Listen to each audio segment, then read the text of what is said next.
பரிசுத்த புதிய எருசலேம் நகரமானது தேவன் தம்முடைய பிள்ளைகளுக்கென்று அதை அவர் உருவாக்கி இருக்கிறார். மிகவும் பிரம்மாண்டமான ஜொலிக்கின்ற ஒரு அரண்மனை தோற்றத்தை உடைய ஒரு நாட்டை, இந்தியா நாட்டை விட பெரிதான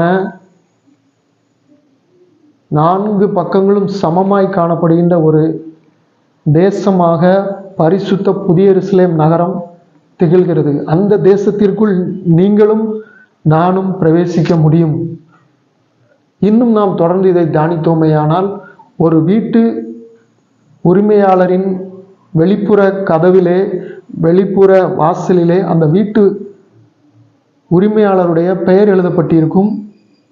அவர்கள் என்ன படித்திருக்கிறார்கள் என்பது குறிக்கப்பட்டிருக்கும். அப்படியானால் இந்த நகரத்திற்குள் நுழைவதற்கு தகுதியானவர்கள், பழைய ஏற்பாட்டு பரிசுத்தவான்களும் இதற்கு தகுதியாய் அவர்கள் காணப்படுகின்றார்கள். பழைய ஏற்பாட்டிலே மோசேயின் காலத்தில் வாழ்ந்த இயேசு கர்த்தரால் தெரிந்து கொள்ளப்பட்ட வம்சம் இஸ்ரவேல் வம்சம். அந்த 12 கோத்திரங்களிலும் இருந்து மக்கள் தெரிந்து கொள்ளப்பட்டு இந்த பரிசுத்த நகரத்திற்குள் வர அவர்கள் தகுதியாகின்றார்கள். ஆனால் அஸ்திபாரமோ இயேசு கிறிஸ்துவினால் இரத்தத்தினால் கழுவப்பட்ட, இயேசு கிறிஸ்துவுக்காக பாடுகளை அனுபவித்த பரிசுத்த அப்போஸ்தலர்களை கொண்டு அந்த அஸ்திபாரமானது போடப்பட்டிருக்கிறது. போடப்பட்டிருக்கக்கூடிய அந்த அஸ்திபாரத்திலே அப்போஸ்தலனாகிய பேதுருவிலிருந்து அப்போஸ்தலனாகிய பவுல் வரை அவர்கள் காணப்படுகின்றார்கள். அந்த அப்போஸ்தலர்கள்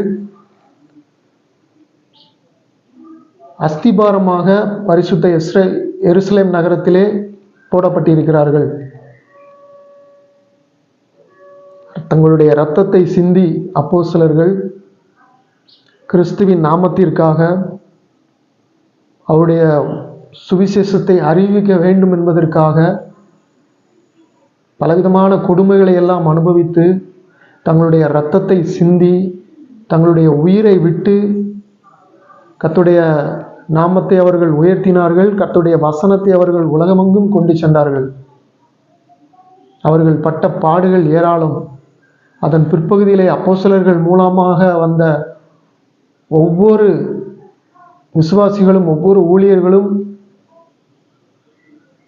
ஒவ்வொரு கர்த்தருடைய பிள்ளைகளும் கர்த்தருடைய நாமத்திற்காக பாடுகளை அனுபவிக்கிறார்கள். ஆனால் முதலாக இயேசு கிறிஸ்து தெரிந்து கொண்ட 12 அப்போஸ்தலர்களும் மிகவும் அதிகமாய் பாடுகளை பட்டு இரத்தத்தை சிந்தி தங்களுடைய உயிரையும்